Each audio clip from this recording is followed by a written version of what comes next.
You're listening to the Eat, Drink, Explore Radio Network. Fabulous. Live every Sunday with the very latest food, beverage, and travel trends. Amazing. Now here's the host of our show, Mr. Randall White. Good Sunday fun day morning, everyone. Great to have you with us here on the Eat, Drink, Explore Radio Network. I am your host, Randall White, joined by Patty Pyburn at 8:06 on a Sunday morning. Indeed, here we are on a Sunday morning, as always. Yes, great to have you joining us. KSCO AM 1080 listeners and Crush 92.5. We are all over California's Central Coast and into the Bay Area. And if you're watching us if you're watching us online right now, you're not. That's what I should say, because I just got a message saying there was a problem. It's not working with the live feed. So hopefully it's corrected itself. It looks like maybe it has. Okay. Good. Our audio guy Anthony is watching on his iPad and says it's good.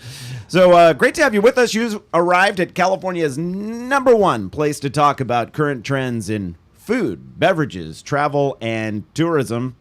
It is our goal to give you the tools you need to enjoy all of life's pleasures in a healthy, sustainable, and community-focused manner.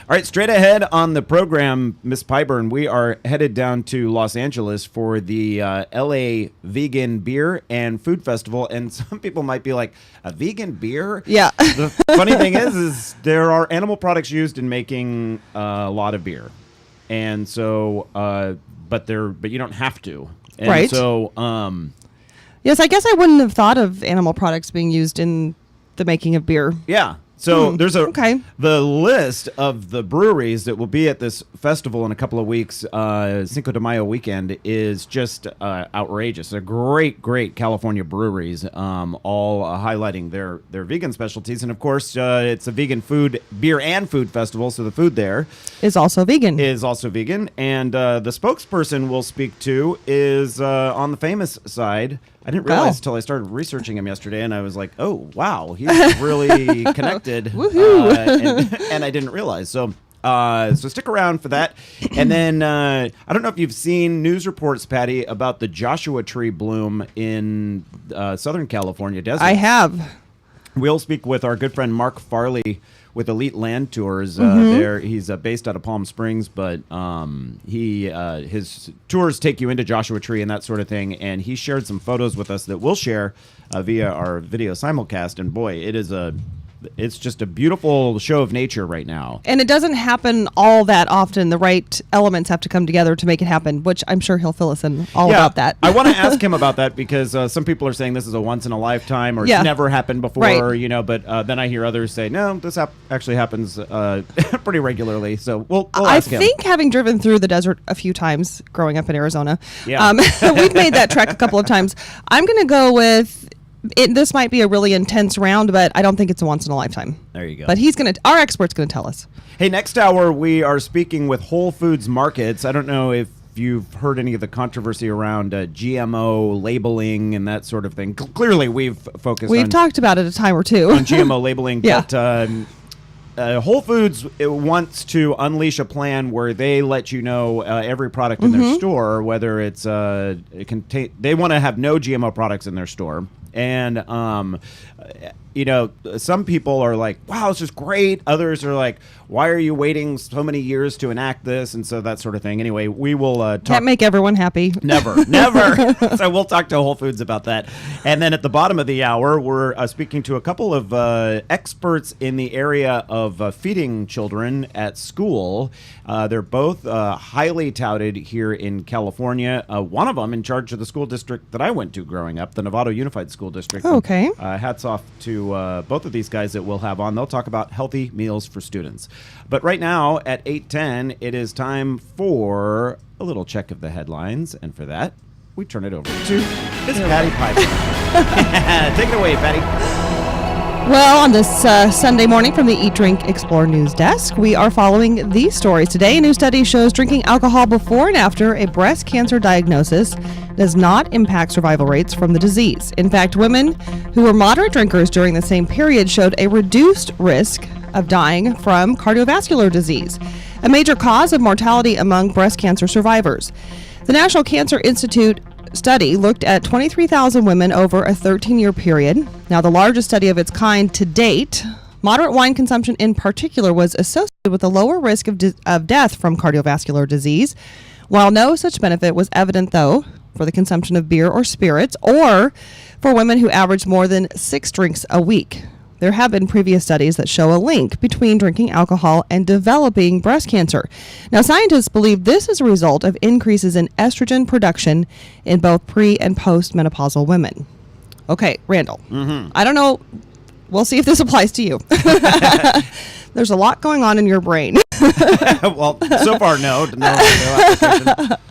Well, after taking the first sip or two of a frosty cold beer, researchers at Indiana University say that just the taste of the brew alone, without feeling the effects of alcohol, triggers a release of the chemical dopamine in your brain. Oh, okay. So I kind of can understand that. Yeah. You know, when it's hot and you're kind of anticipating that cold beer and you're like, oh, that was awesome. When you first take it, you know. Now we have a connection. Yes. All the beer drinkers out there are saying, oh, yeah. I get it. Okay, so dopamine is responsible for a wide range of mental functions, including a feeling of well-being. So dopamine, because of its activities in the brain's reward centers, is also associated with drinking problems and drug abuse, people that trigger. Right. You know, they want to continue having that great that feeling. feel-good trigger. Yeah. Well, researchers found the chemical response was largest for men with a family history of alcoholism. And the scientists used So it's genetic somewhat, yeah. Yeah, obviously. Scientists used brain scans to track the activity of 49 men who were given small doses of either their favorite brew or Gatorade. Right. Well, they have to have like a, what's that called? The placebo. Yeah. Well, I don't know if it would be a placebo in this No. case, but they're testing it against the alcoholic beverage. So the scans show significantly more dopamine activity following the taste of the beer. Surprise, than the sports drink. That's interesting though, because like if you really enjoy the taste of a sports drink and you're hot and tired and thirsty and you're like, wow, this is refreshing. So what is it about the makeup of the beer? Because the alcohol doesn't have a chance yet to affect you. So and I wonder if it's the mental anticipation of knowing what goes along with the beer that isn't associated with the Gatorade. Well, they sprayed this in the people's mouth. They didn't know what they were getting. Oh, so they didn't have that anticipation. No. Interesting. Yeah, they sprayed just enough so they could taste it, but that there would be no alcohol effects. Interesting. Okay. I feel like there's more study to be done on this. All right. Joggers and cyclists and anyone wanting to be outdoors, enjoying a stroll with friends and family.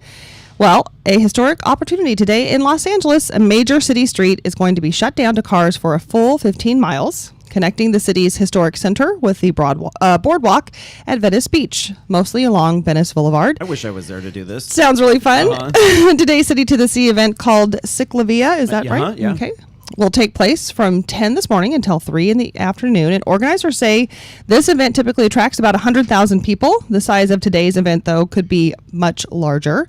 They are also saying that these street closures have become the city's largest public event since it started back in 2010. Now, San Francisco has a similar event, Sunday Streets, held several times a year. Now, last weekend, the city held another successful event in the Mission District, Sunday Streets, taking place in June. I think maybe it's Cyclavia. Cyclavia. I probably wrote out a pronouncer for you, and it might not be correct, but because of cycling, Cyclavia. Yeah, I don't know, but beautiful weather for it. In fact, here's the forecast for the week. Nice. Yes. Nice and basically 70. I was working on pulling that up, but I just didn't get to it. Back in a moment. Randall White here, host of Eat, Drink, Explore Radio, with a tip for Central Coast wine tasting. Eberly Winery was recently voted Winery of the Year by the world's top sommeliers and has one of the best local tours according to Wine Spectator. Eberly Winery open daily 10 to 6, and the winery's cave tours and wine tasting always complimentary. It's easy to find, too. Located on Highway 46 East, just 3.5 miles from Highway 101. Now it's time to plan your visit. Just head to eberlywinery.com.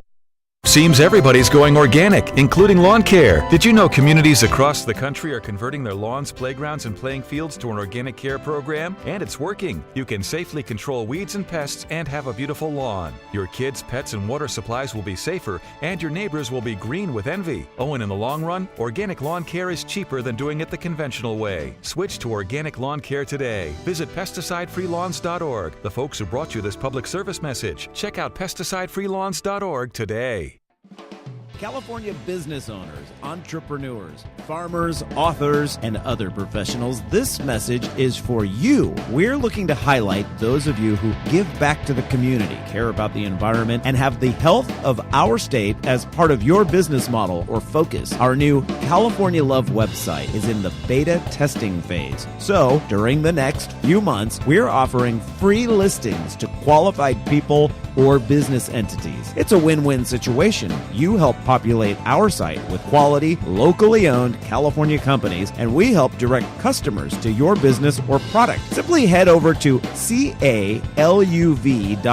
That's CA as in California, LUV as in a cute way to spell love.com, and enter the information for your business today. Why wouldn't you? It's easy and it's free. CALUV.com, the California Love Business Recommendation Tool. The Eat, Drink, Explore Media radio show you are currently enjoying is in a local affiliate commercial break. Live programming will return shortly. Did you know you can watch a live video simulcast of our Sunday morning and Thursday evening shows from your computer, smartphone, or tablet device? And to top it off, it's free. Simply head to eatdrinkexplore.com or download our free app from the Google Play or Apple App Store. If you have a suggestion for an upcoming guest segment, send an email to radio@eatdrinkexplore.com. We're always looking for fresh ideas, including yours.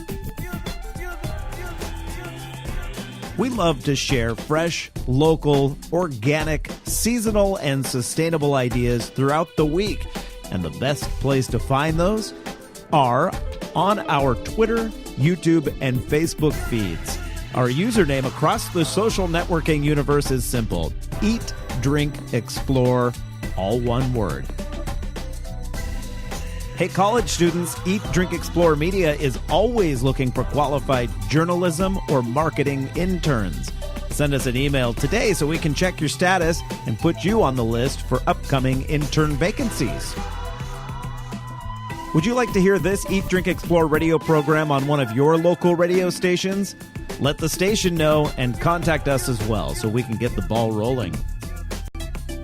Okay, you made it. The local affiliate commercial break is now over. Time for more informative and entertaining programming from Eat, Drink, Explore Media. Thank you for your patience.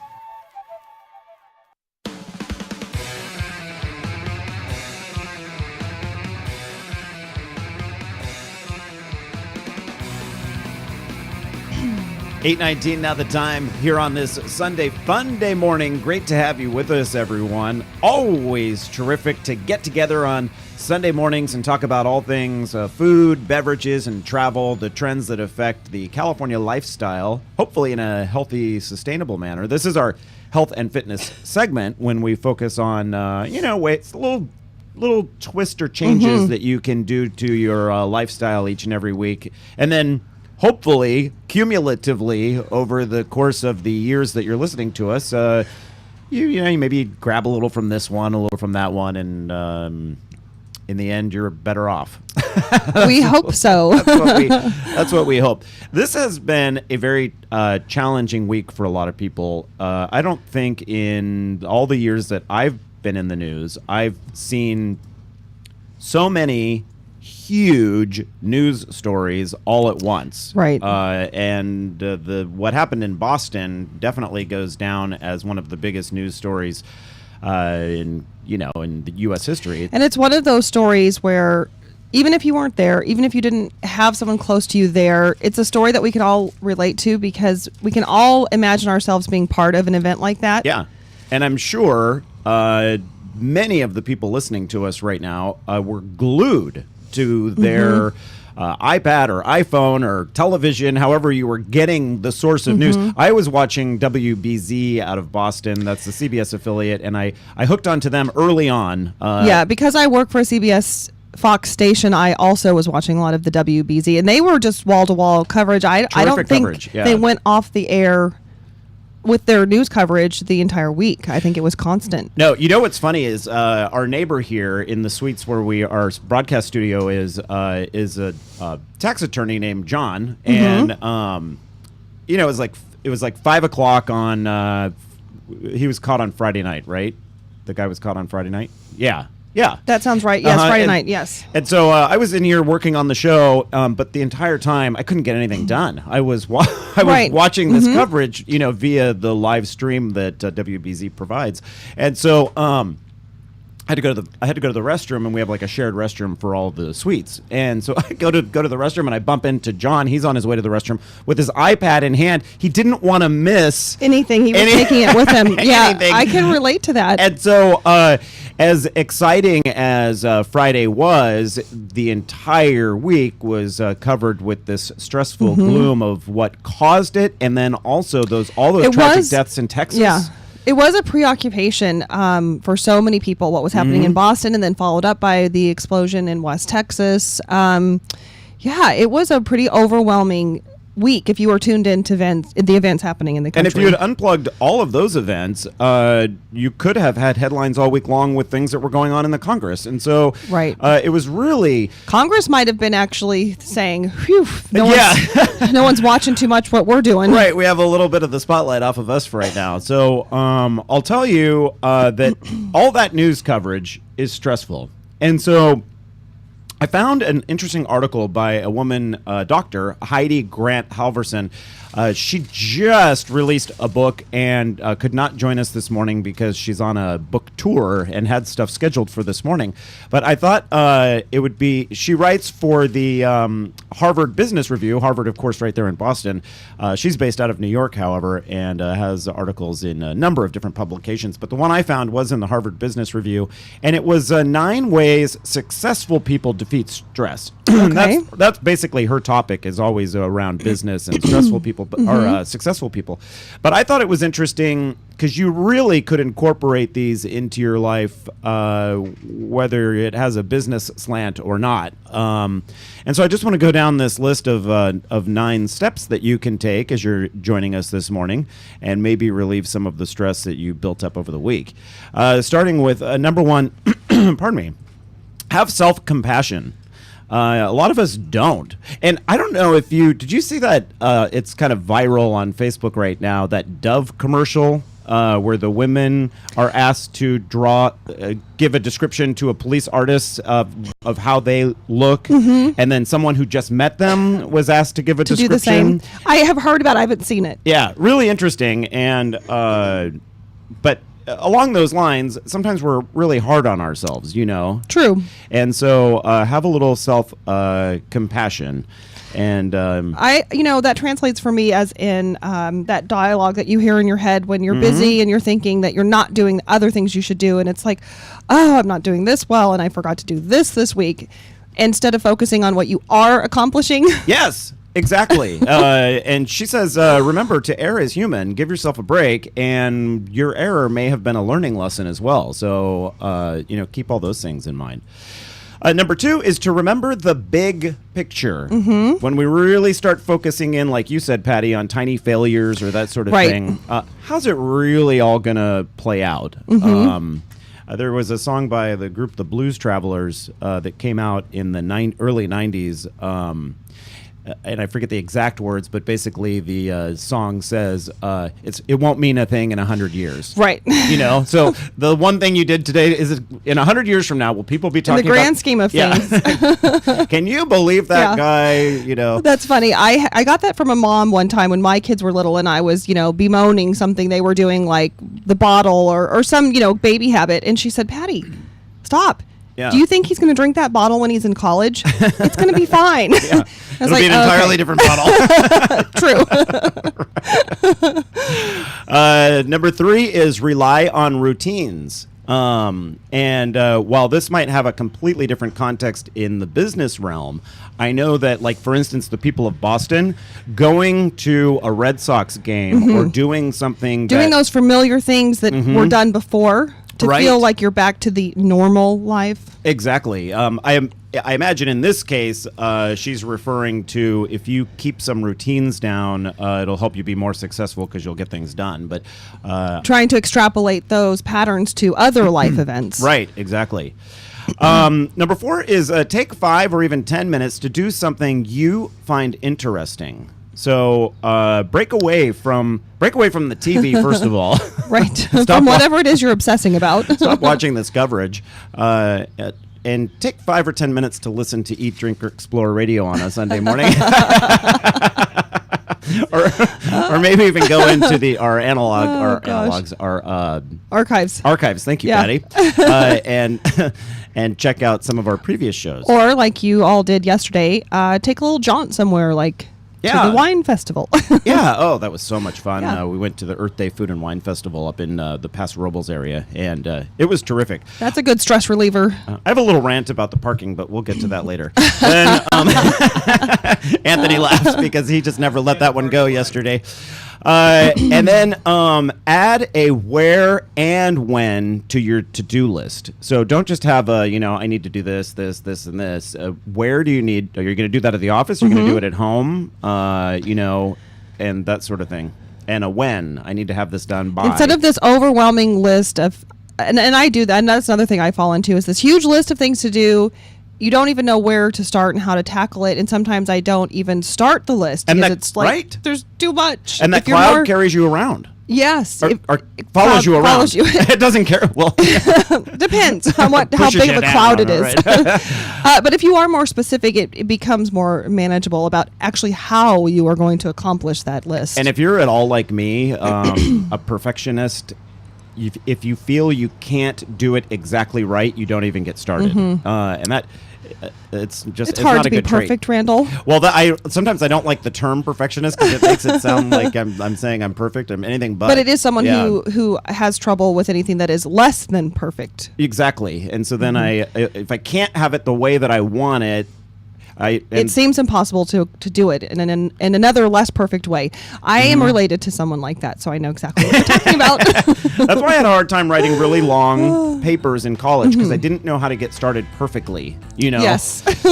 At any rate, there are 4 more tips that she has online here, and we have a link at eatdrinkexplore.com. I highly recommend reading this article. It'll give you some fantastic tips. Just go to our radio program summaries for today's show.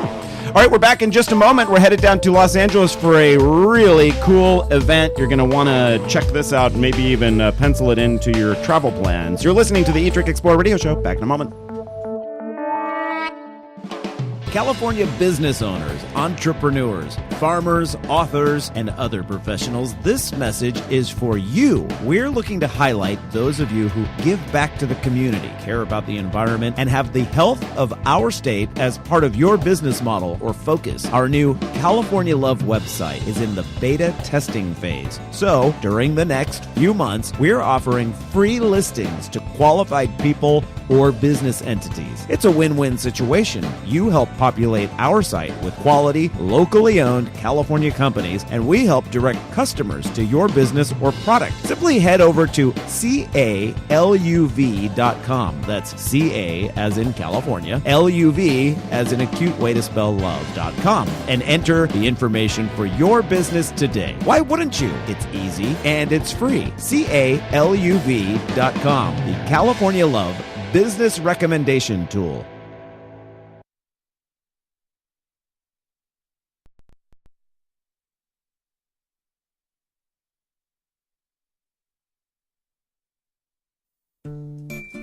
The traditional light bulb, a groundbreaking invention in 1879. Other groundbreaking ideas from that time: the whalebone corset, the pedal-operated submarine, and the 2-story outhouse.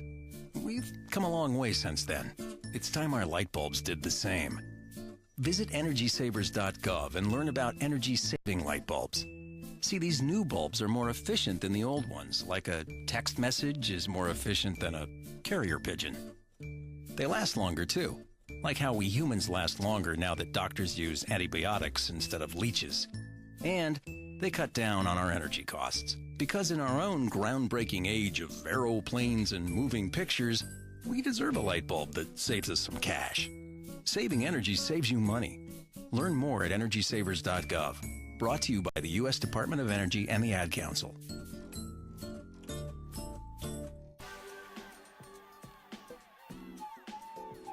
The Eat, Drink, Explore Media radio show you are currently enjoying is in a local affiliate commercial break. Live programming will return shortly. Did you know you can watch a live video simulcast of our Sunday morning and Thursday evening shows from your computer, smartphone, or tablet device? And to top it off, it's free. Simply head to eatdrinkexplore.com or download our free app from the Google Play or Apple App Store. If you have a suggestion for an upcoming guest segment, send an email to radio@eatdrinkexplore.com. We're always looking for fresh ideas, including yours.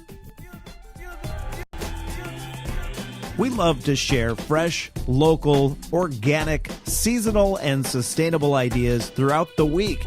And the best place to find those are on our Twitter, YouTube, and Facebook feeds. Our username across the social networking universe is simple: Eat, Drink, Explore, all one word. Hey, college students, Eat, Drink, Explore Media is always looking for qualified journalism or marketing interns. Send us an email today so we can check your status and put you on the list for upcoming intern vacancies. Would you like to hear this Eat, Drink, Explore radio program on one of your local radio stations? Let the station know and contact us as well so we can get the ball rolling. Okay, you made it. The local affiliate commercial break is now over. Time for more informative and entertaining programming from Eat, Drink, Explore Media. Thank you for your patience.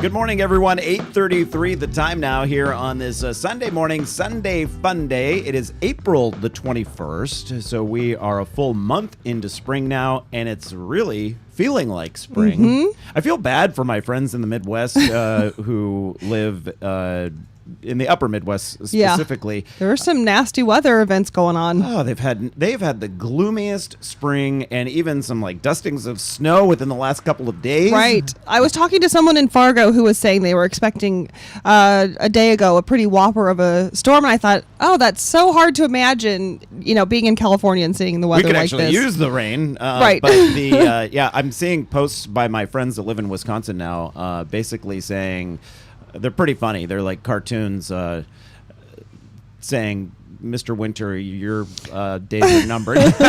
We're mad at you, sort of thing. It'll be, let's hope that they get a little reprieve sometime soon. But here in California, Patty, you were looking at the forecast, and what do we have? We have a very nice forecast. Just for fun, I just pulled up Fargo. I have two friends there. 38 degrees. 38 in Fargo right now? Uh-huh. All right, let's compare that to in San Francisco today, a high of 69 throughout the week. It will be in the 60s, dropping into the high 50s at the end of the week and then warming up on Saturday. We have the same trend just across California, really, with Los Angeles today, where that big Cyclovia event is going on. That should be fun. Yeah, high of 81 today. Then it's going to be in the 70s throughout the week, high 60s Thursday, Friday, and then warming up again on Saturday. And let's see, where did Sacramento go?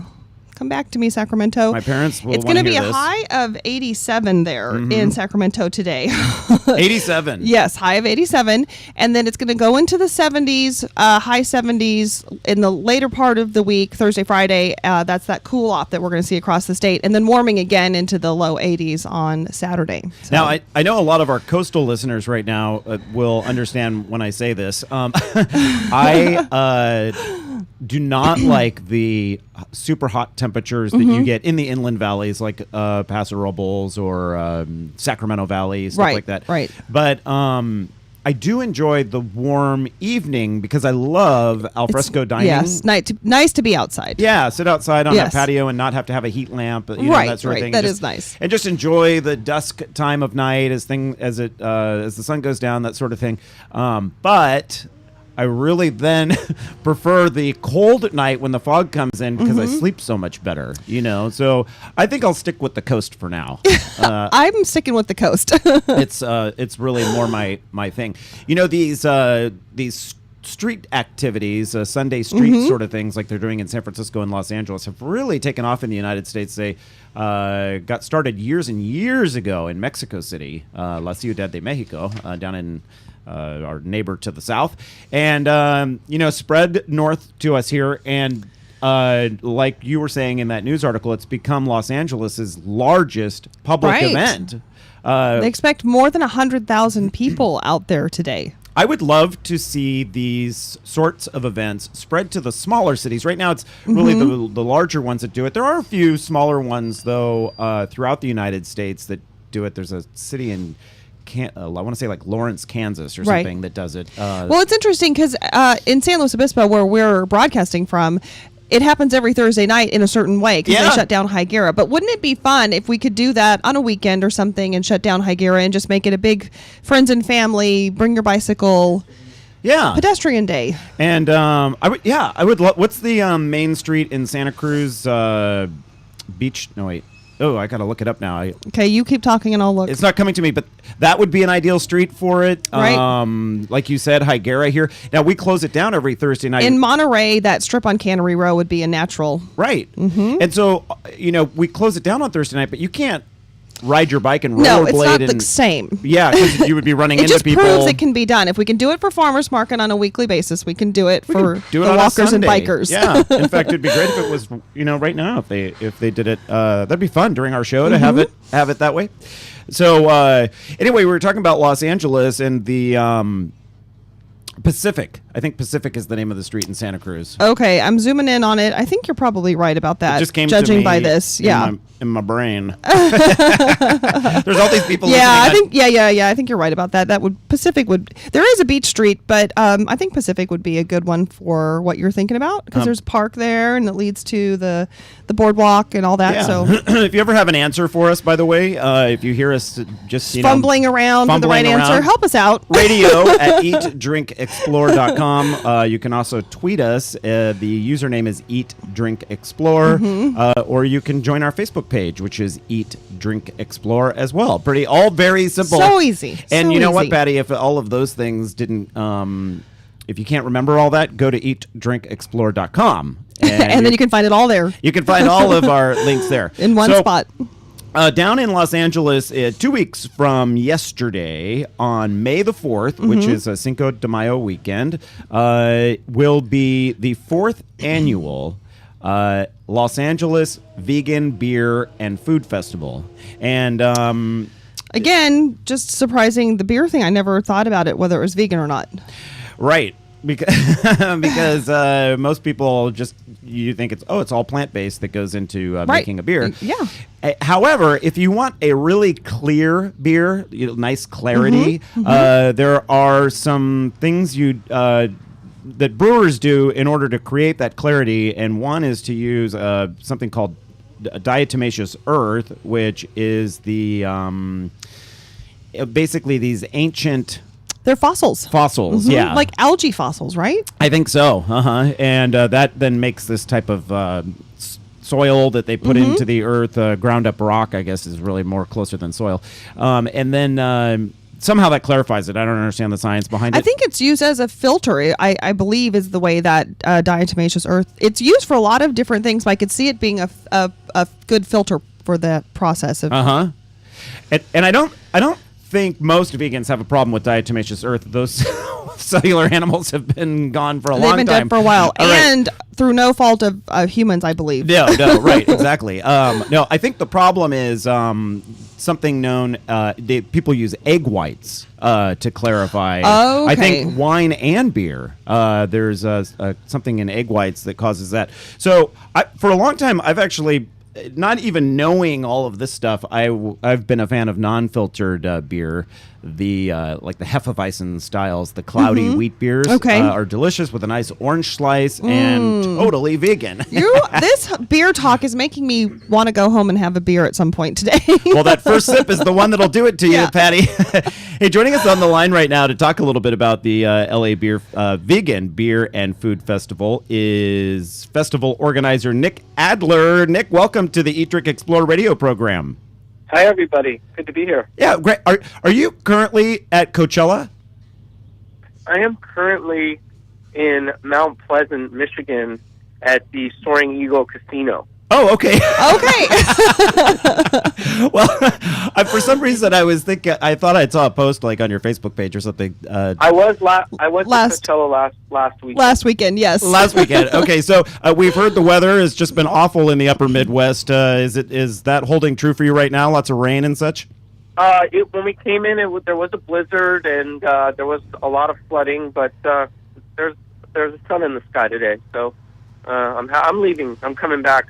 I was actually here. I do some work with Cheech and Chong. Oh, they happen to be playing this casino on 420.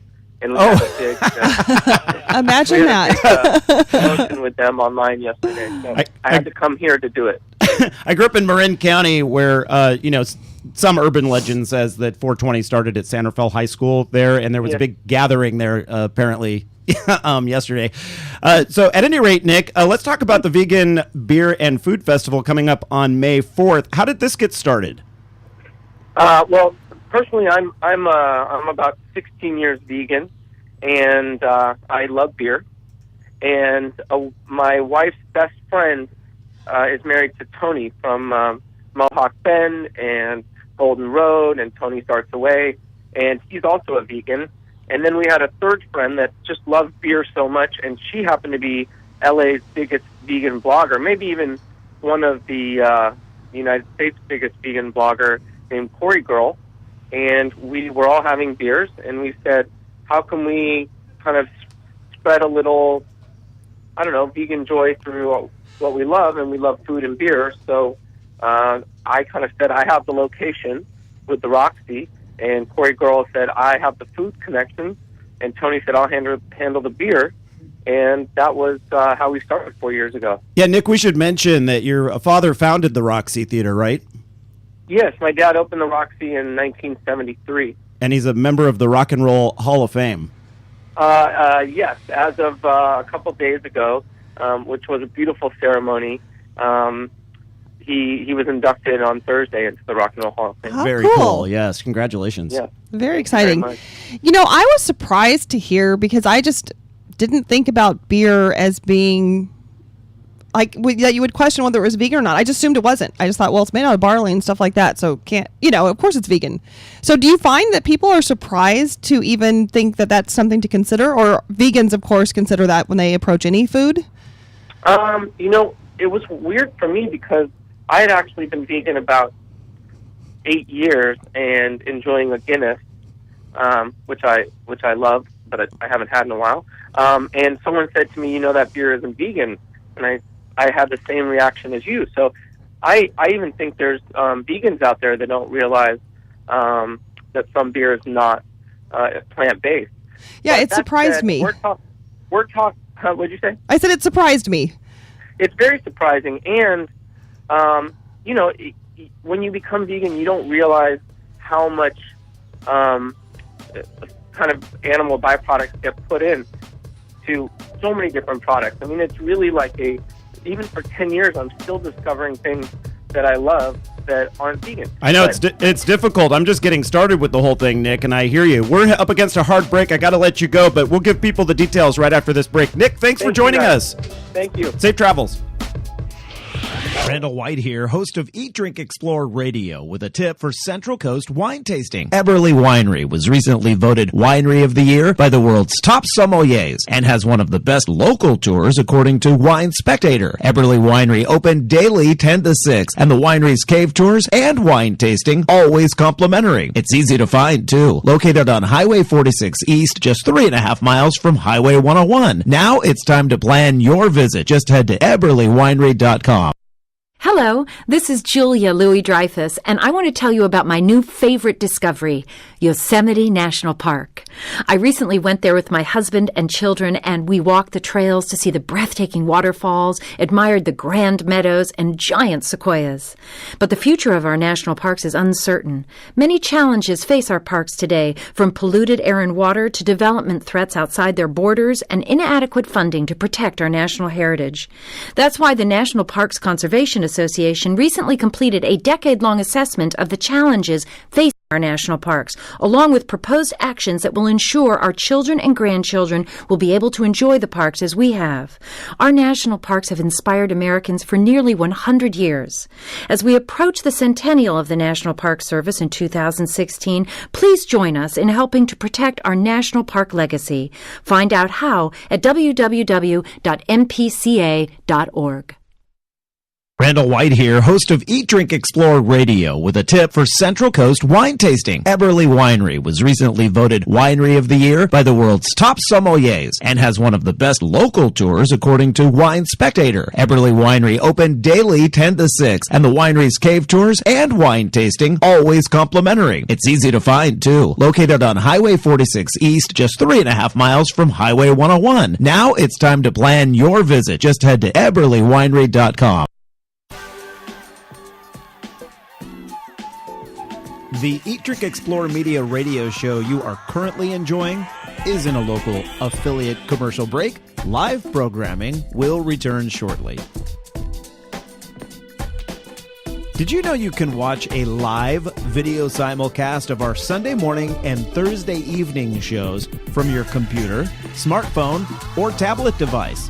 And to top it off, it's free. Simply head to eatdrinkexplore.com or download our free app from the Google Play or Apple App Store. If you have a suggestion for an upcoming guest segment, send an email to radio@eatdrinkexplore.com. We're always looking for fresh ideas, including yours. We love to share fresh, local, organic, seasonal, and sustainable ideas throughout the week. And the best place to find those are on our Twitter, YouTube, and Facebook feeds. Our username across the social networking universe is simple: Eat, Drink, Explore, all one word. Hey, college students, Eat, Drink, Explore Media is always looking for qualified journalism or marketing interns. Send us an email today so we can check your status and put you on the list for upcoming intern vacancies. Would you like to hear this Eat, Drink, Explore radio program on one of your local radio stations? Let the station know and contact us as well so we can get the ball rolling. Okay, you made it. The local affiliate commercial break is now over. Time for more informative and entertaining programming from Eat, Drink, Explore Media. Thank you for your patience.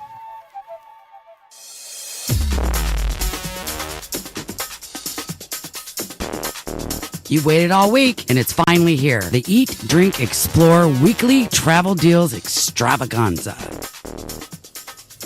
Welcome back to the program, everyone. Great to have you with us. My name is Randall White.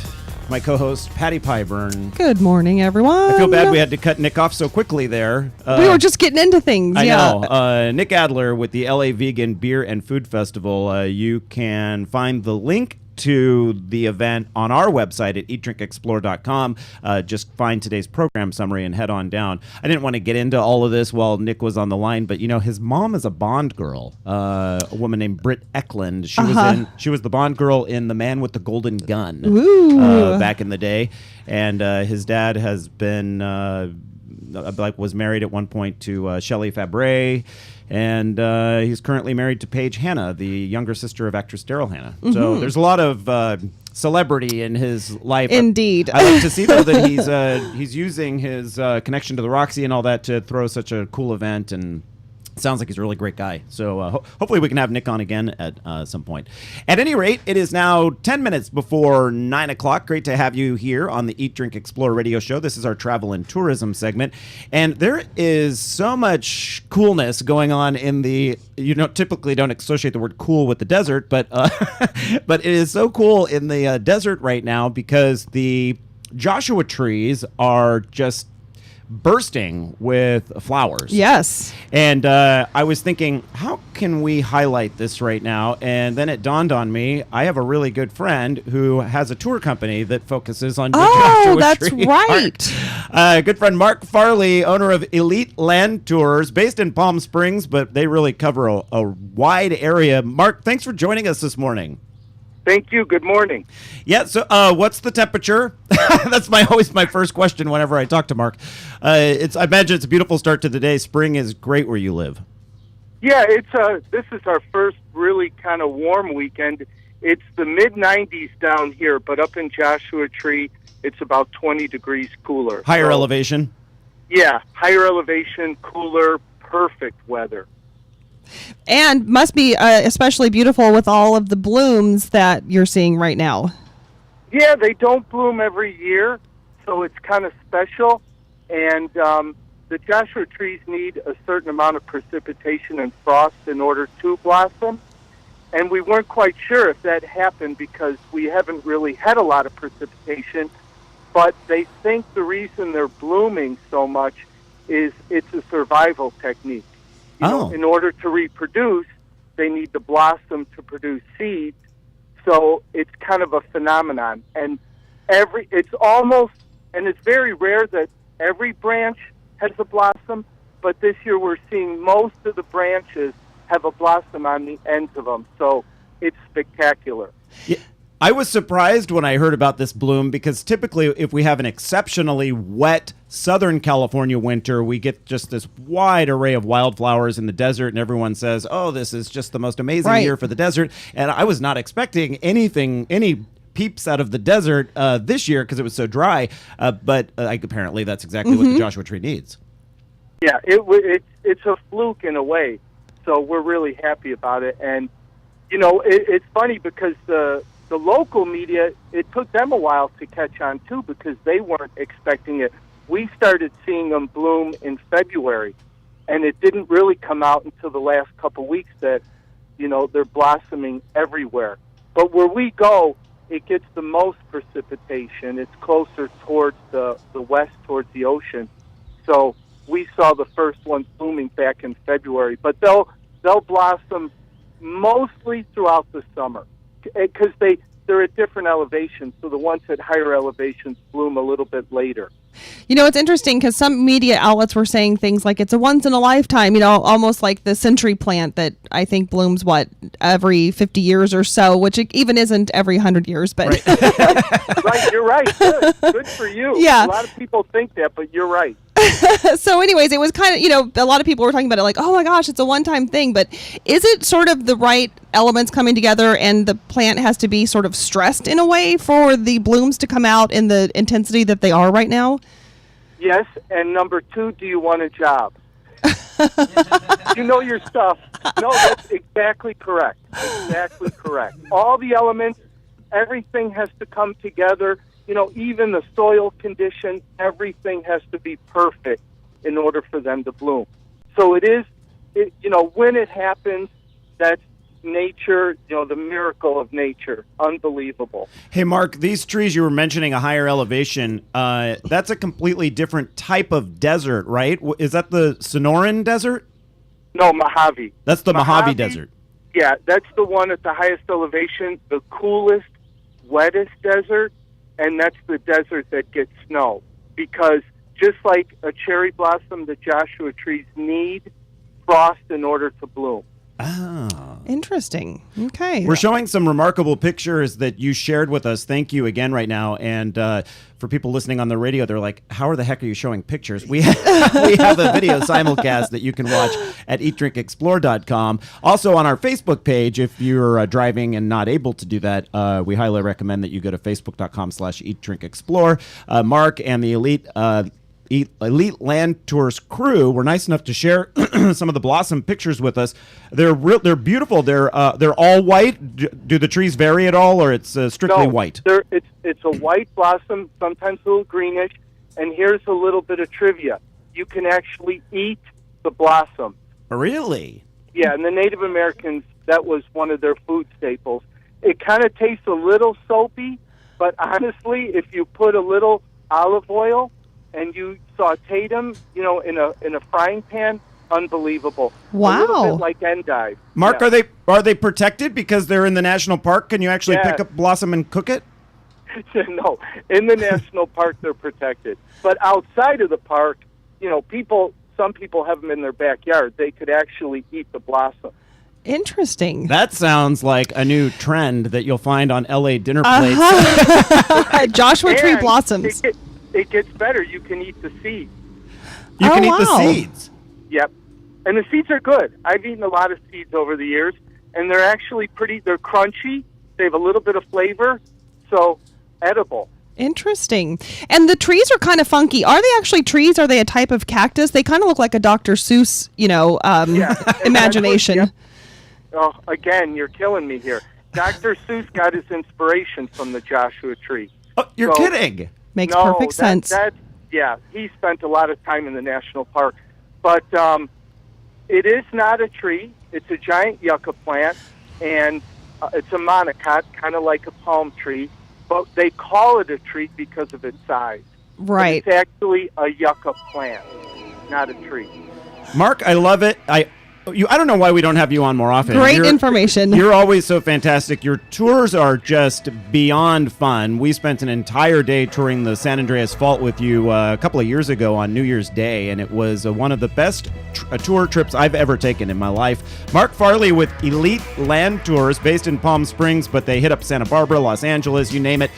Check them out at elitelandtours.com. Mark, thanks for joining us this morning. Thank you. Have a good day. You have a great day, too. And stick around, everyone, because just after the news and such at the top of the hour, the break, we will be speaking with Whole Foods about their GMO transparency plan, a lot on the minds of a lot of people. And we have childhood nutrition as well, so stick around.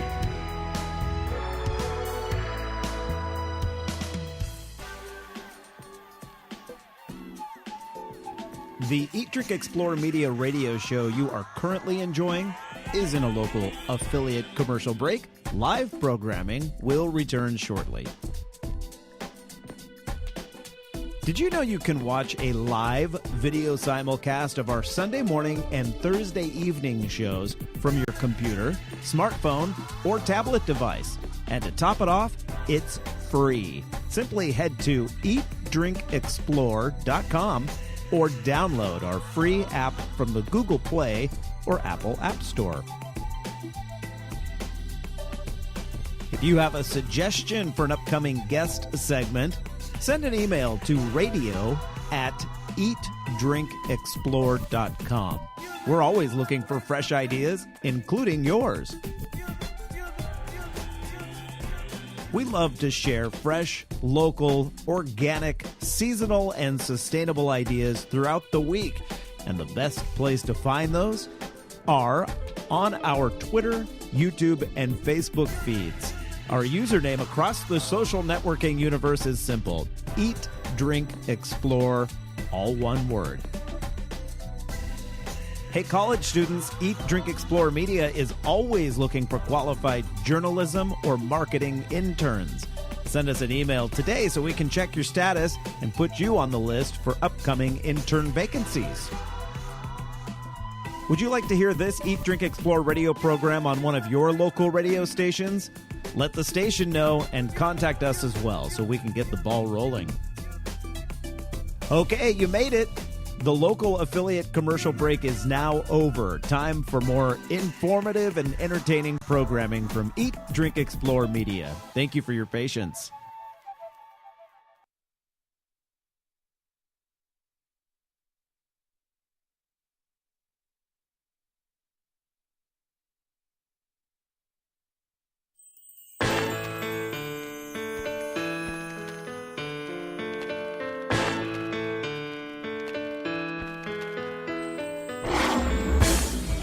listening to the Eat, Drink, Explore Radio Network, live every Sunday with the very latest food, beverage, and travel trends. Fabulous. Now here's the host of our show, Mr. Randall White.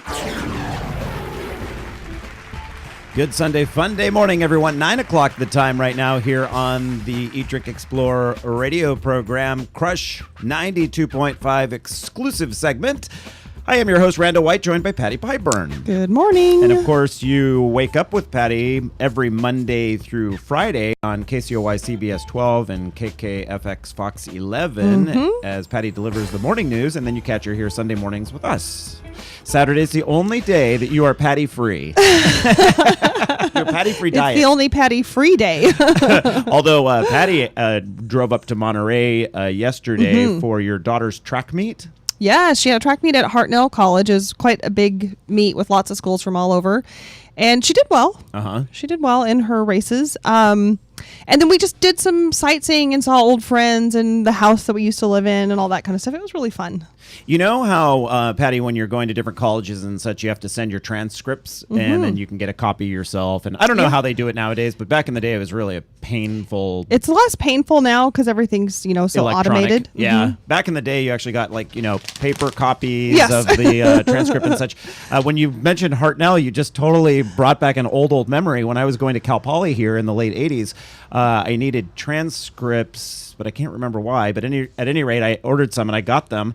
And it showed that I had taken 4 semesters at Hartnell College. But you hadn't. No. I'm like, and that rarely happens with me because I thought I was one of the only people with the name Randall White spelled O-L instead of A-L-L. And just this past week, I found someone on Twitter that has the same spelling. Randall White spelled the same way. I sent him a note. I haven't heard back yet because I want to. I want to have some sort of bond. Because that is uncommon. With this person. Yeah, but anyway, so I don't know if Hartnell is a good community college or not. I just know that my transcripts at one point indicated that I went there. And that you went there. It's a nice campus, yeah. I wasn't They've a very done good a lot student, of improvements. Because you didn't even go to class. I didn't even go to class. Yeah, I went to Santa Rosa Junior College, which is one of the best in the state. All right, Patty, this hour, the entire hour of Eat, Drink, Explore Radio, and actually the last hour as well, brought to you by Eberly Winery in Paso Robles. You can find them open daily from 10 in the morning until 6 o'clock in the afternoon. Complimentary wine tasting and cave tours are offered. Voted by Wine Spectator magazine and everyone sitting in the studio right now as one of the best tours on the Central Coast. Eberly Winery is located on Highway 46 East in Paso Robles. You can find more information online at eberlywinery.com. That's EBERLE winery.com. While Patty was at a track meet yesterday, a large chunk of the Eat, Drink, Explore gang was at the Earth Day Food and Wine Festival held at Pomar Junction Winery in Templeton. Sounds so fun. The weather was a little bit warm for a San Luis Obispo boy, but perfect for that part of the county. It was, I don't know, what would you say? It was like mid 80s maybe, and lots of sunshine. Yeah, it was gorgeous. They had plenty of covering, so you didn't have to stand in the sun. Okay, so people are going to think I'm weird here, but I got to tell you, the best bathrooms. That's important, though, because when you're at functions like that and you have to use the porta potties, it's kind of...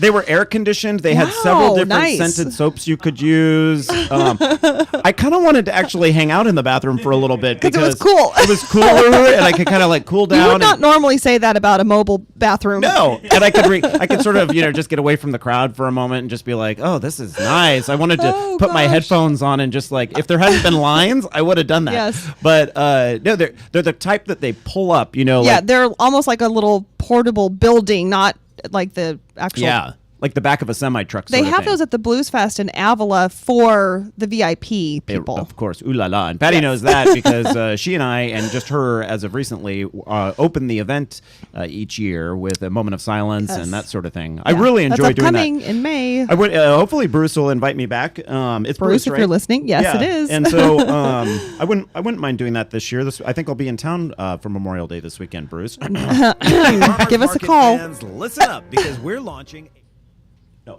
For you.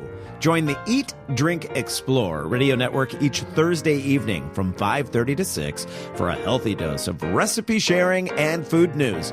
We broadcast our show live from the historic downtown San Luis Obispo Farmers Market, but the information shared is designed for anyone who has a love of fresh, seasonal produce and locally made artisan treats. So whether your favorite market is located at San Francisco's Ferry Plaza in downtown Santa Monica, or if you're simply a member of a CSA, you'll love our weekly Market Fresh, available live each Thursday evening at eatdrinkexplore.com. And if you missed the show, follow our updates on Facebook and Twitter for links to the recipes shared, video from the show, and other great information. Eat, Drink, Explore Radio's Market Fresh, helping perfect your California flavor.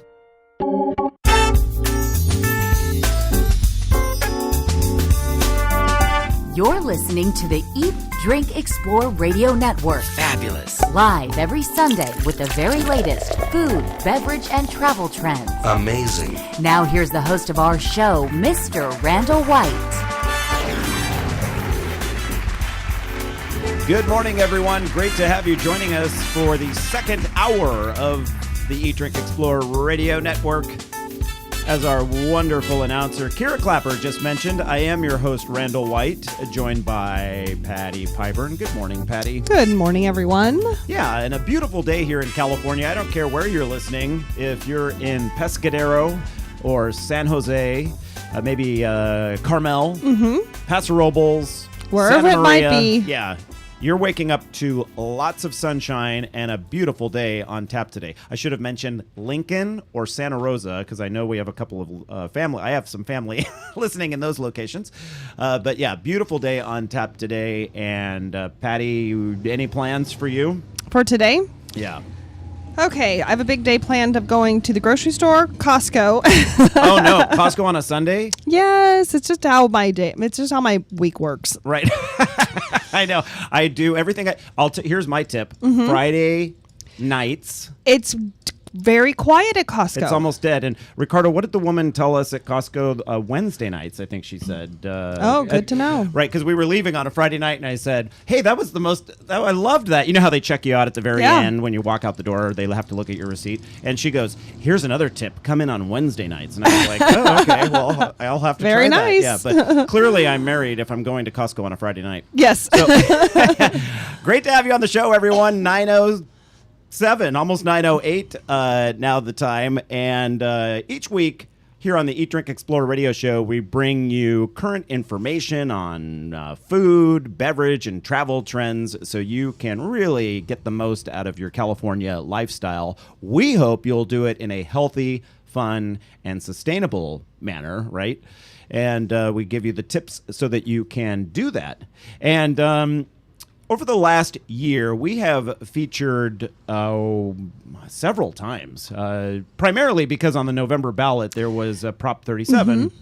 We have featured the debate regarding the labeling of GMOs. I've made it no secret that I really feel this is information we should at least be able to have right there on the package. It failed in Prop 37 failed in California, but if you look at our listening area, if you look at the counties of Santa Barbara, San Luis Obispo, Monterey, Santa Cruz, and Santa Clara, those are our main listening counties, it would have won overwhelmingly.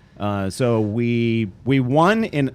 So I feel like the audience that we're talking to is mostly on my side. If you're not, I apologize. But I really But stay tuned, because maybe you'll change your mind. Maybe you'll change your mind. So in the wake of Prop 37, there have been a number of different pushes in the community to, if there's not going to be a law, then at least maybe the grocery stores and such could make it easy for us to just choose to do it. Choose to do it, right. So the nation's largest organic retailer, Whole Foods, recently came out with an announcement that they have a GMO initiative. So in the future, they plan to I believe it's have no GMO products in their store, or to have the people that supply products to them label the status. We can find out all the details on it, though, right now, because we're joined by Patrick Wyman. He is the executive coordinator of purchasing for Whole Foods, Northern California, and Reno. Patrick, welcome to the program. Thank you, Randall and Patty. Appreciate having me on. Yeah, it's nice to have you here. And ever since I saw this announcement, I've wanted to know more about it. So I'm so glad that we can go straight to the source here this morning and talk about it. What is the gist of the of Whole Foods GMO initiative? So essentially, we have set that by 2018, we will have labeling of any GMO product in our store. And, you know, that's 5 years down the line. You think, why not just do it now?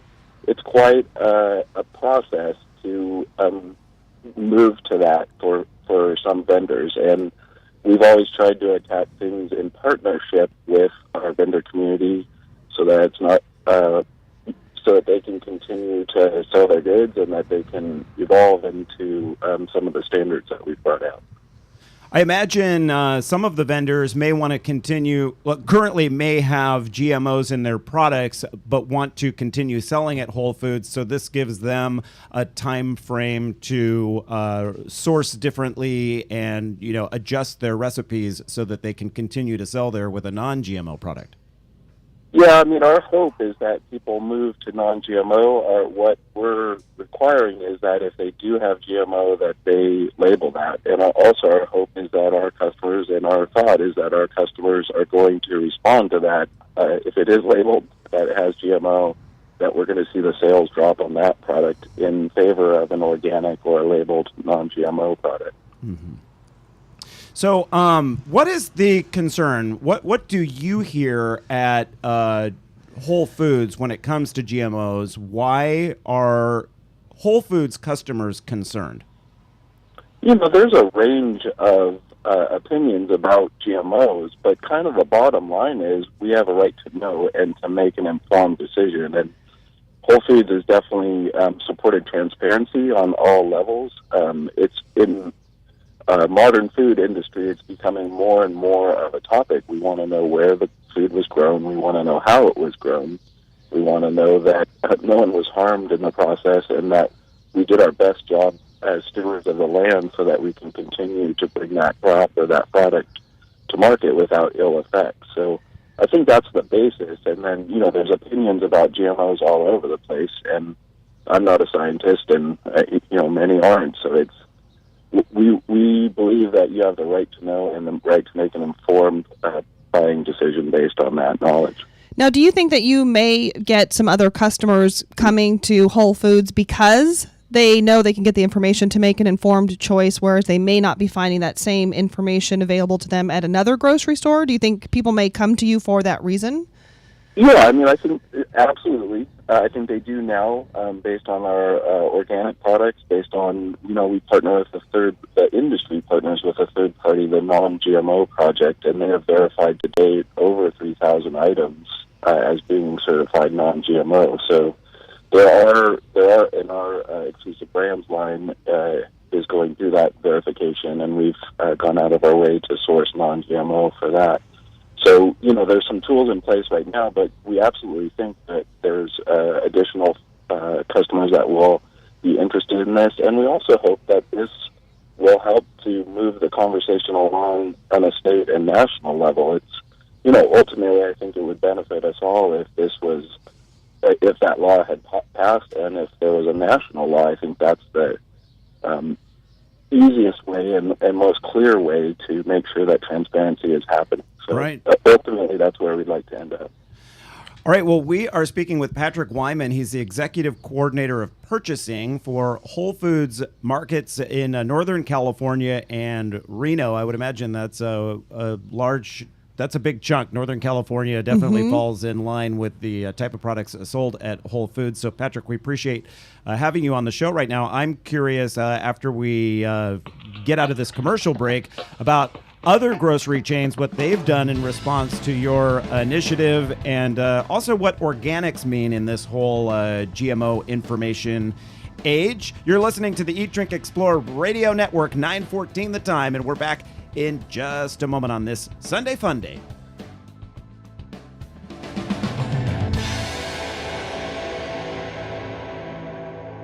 Randall White here, host of Eat, Drink, Explore Radio, with a tip for Central Coast wine tasting. Eberly Winery was recently voted Winery of the Year by the world's top sommeliers and has one of the best local tours according to Wine Spectator. Eberly Winery open daily 10 to 6, and the winery's cave tours and wine tasting always complimentary. It's easy to find, too. Located on Highway 46 East, just 3.5 miles from Highway 101. Now it's time to plan your visit. Just head to eberlywinery.com. The traditional light bulb, a groundbreaking invention in 1879. Other groundbreaking ideas from that time, the whalebone corset, the pedal-operated submarine, and the two-story outhouse. We've come a long way since then. It's time our light bulbs did the same. Visit EnergySavers.gov and learn about energy-saving light bulbs. See, these new bulbs are more efficient than the old ones, like a text message is more efficient than a carrier pigeon. They last longer, too, like how we humans last longer now that doctors use antibiotics instead of leeches. And they cut down on our energy costs, because in our own groundbreaking age of aeroplanes and moving pictures, we deserve a light bulb that saves us some cash. Saving energy saves you money. Learn more at EnergySavers.gov. Brought to you by the U.S. Department of Energy and the Ad Council. Randall White here, host of Eat, Drink, Explore Radio, with a tip for Central Coast wine tasting. Eberly Winery was recently voted Winery of the Year by the world's top sommeliers and has one of the best local tours according to Wine Spectator. Eberly Winery open daily 10 to 6, and the winery's cave tours and wine tasting always complimentary. It's easy to find, too. Located on Highway 46 East, just 3.5 miles from Highway 101. Now it's time to plan your visit. Just head to eberlywinery.com. The Eat, Drink, Explore Media radio show you are currently enjoying is in a local affiliate commercial break. Live programming will return shortly. Did you know you can watch a live video simulcast of our Sunday morning and Thursday evening shows from your computer, smartphone, or tablet device? And to top it off, it's free. Simply head to eatdrinkexplore.com or download our free app from the Google Play or Apple App Store. If you have a suggestion for an upcoming guest segment, send an email to radio@eatdrinkexplore.com. We're always looking for fresh ideas, including yours. We love to share fresh, local, organic, seasonal, and sustainable ideas throughout the week. And the best place to find those are on our Twitter, YouTube, and Facebook feeds. Our username across the social networking universe is simple: Eat, Drink, Explore, all one word. Hey, college students, Eat, Drink, Explore Media is always looking for qualified journalism or marketing interns.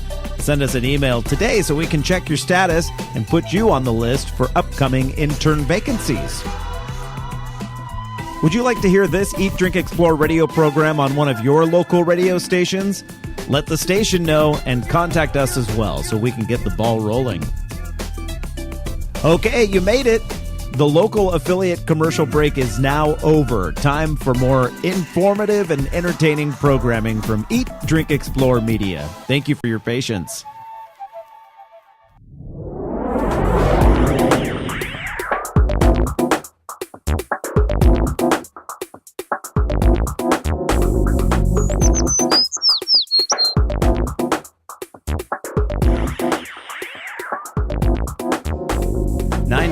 Now the time here on this Sunday Fun Day morning. Great to have you joining us wherever you may be here in the lovely state of California.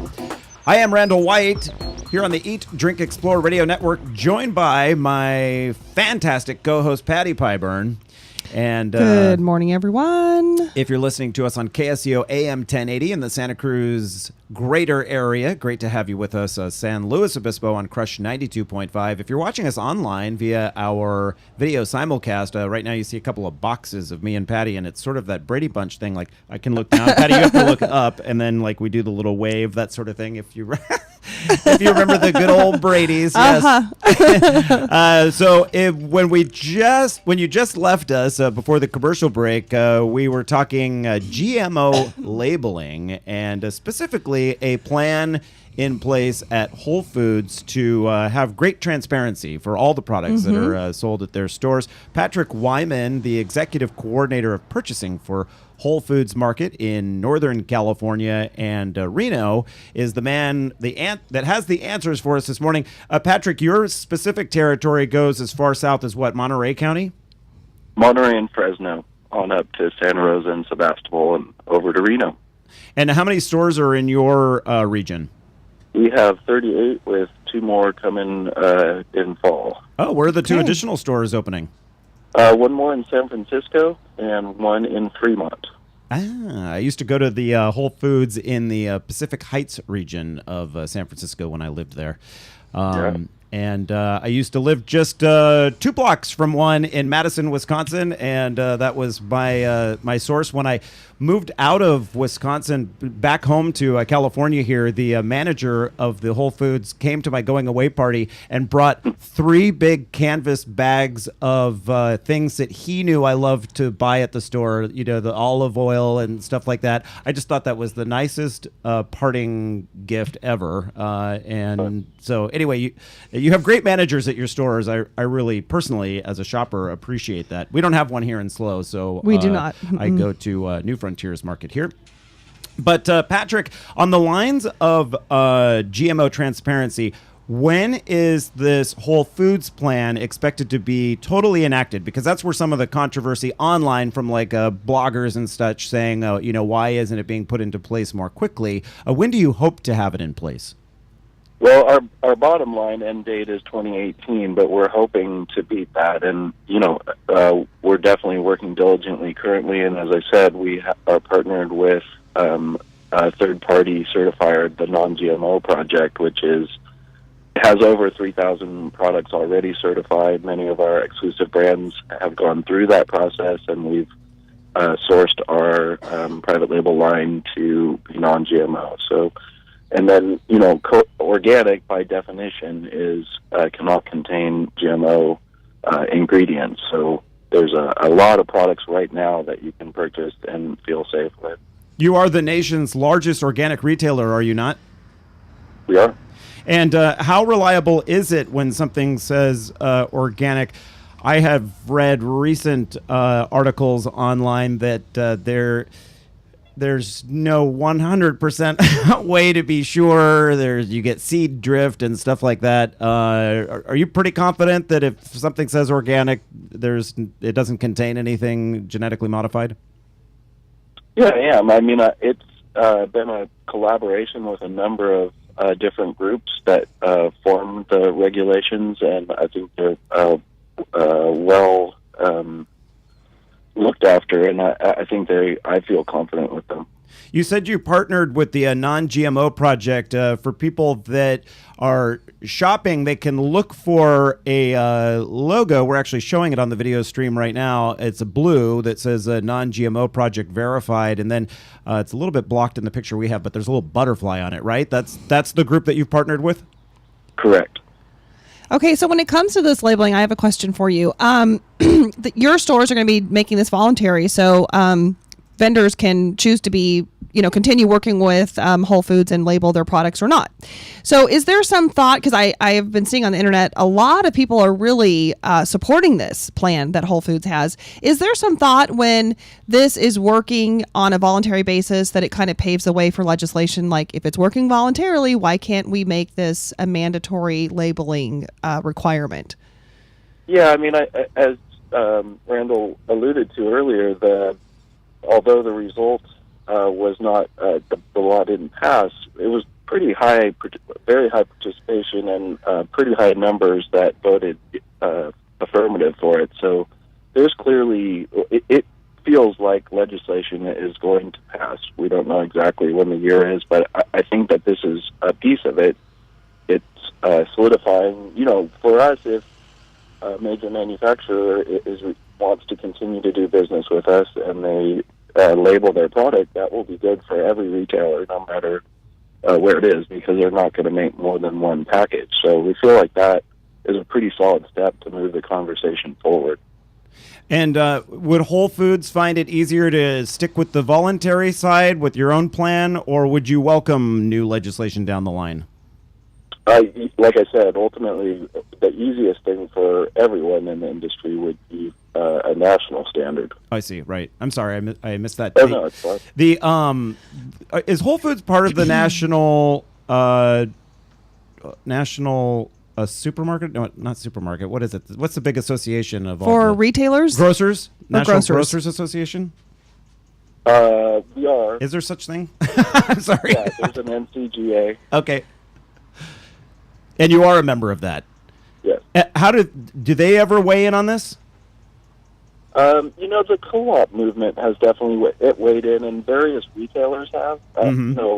It's prevalent across our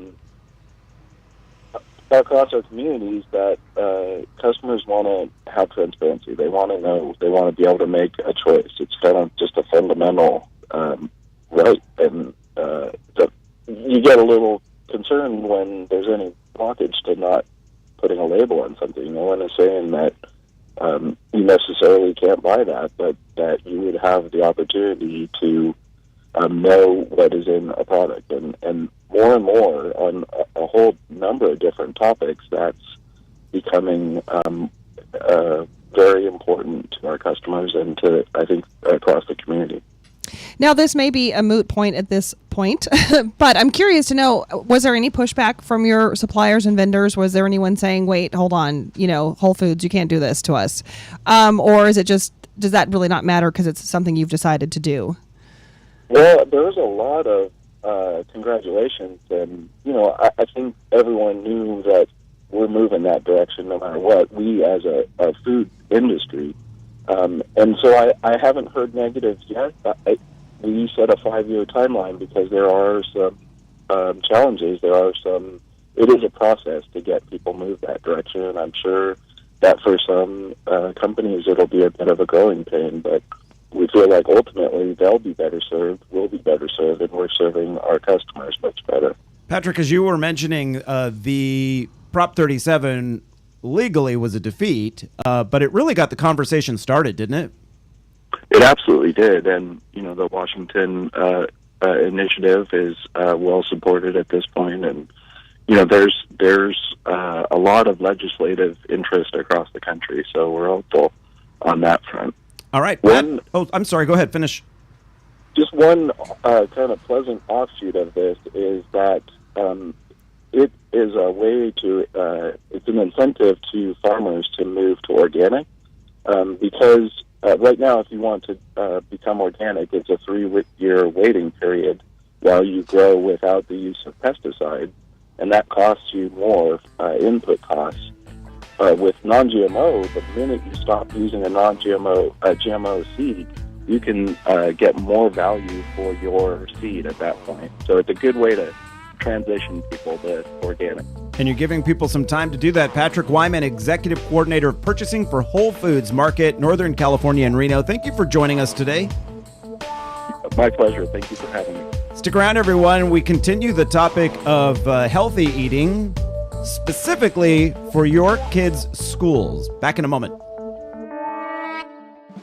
California business owners, entrepreneurs, farmers, authors, and other professionals, this message is for you. We're looking to highlight those of you who give back to the community, care about the environment, and have the health of our state as part of your business model or focus. Our new California Love website is in the beta testing phase. So, during the next few months, we're offering free listings to qualified people or business entities. It's a win-win situation. You help populate our site with quality, locally owned California companies, and we help direct customers to your business or product. Simply head over to CALUV.com. That's CA as in California, LUV as in a cute way to spell love.com, and enter the information for your business today. Why wouldn't you? It's easy and it's free. CALUV.com, the California Love Business Recommendation Tool.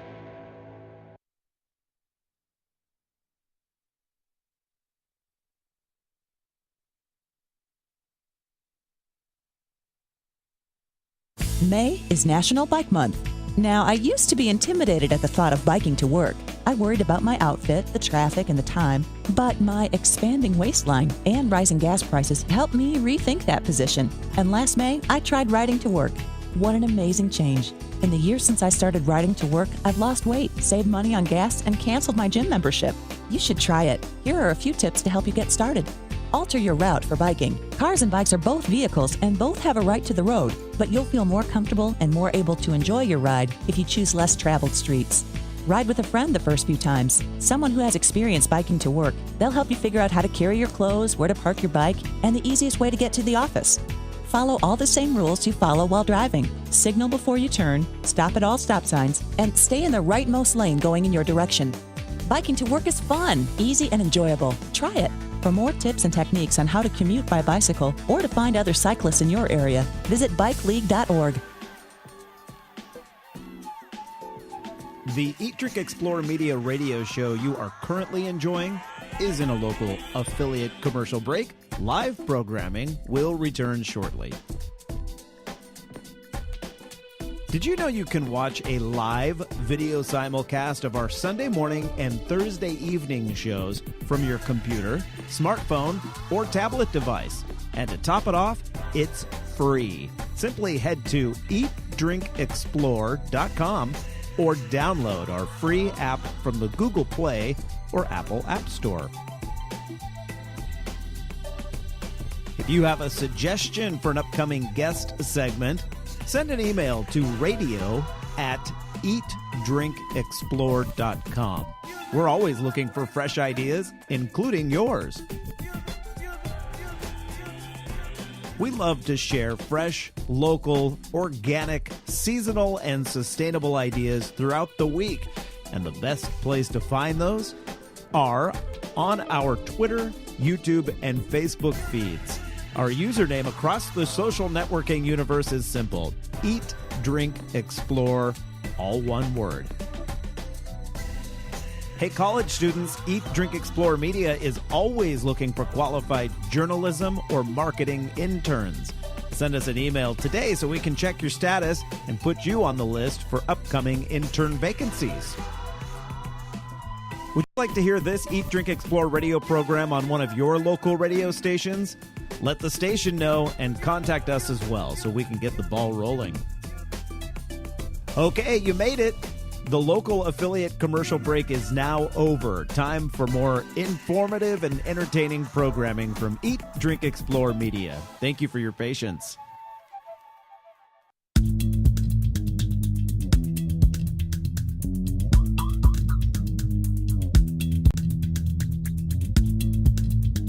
Welcome back to the Eat, Drink, Explore radio network. Here now is your fabulous host, Mr. Randall White.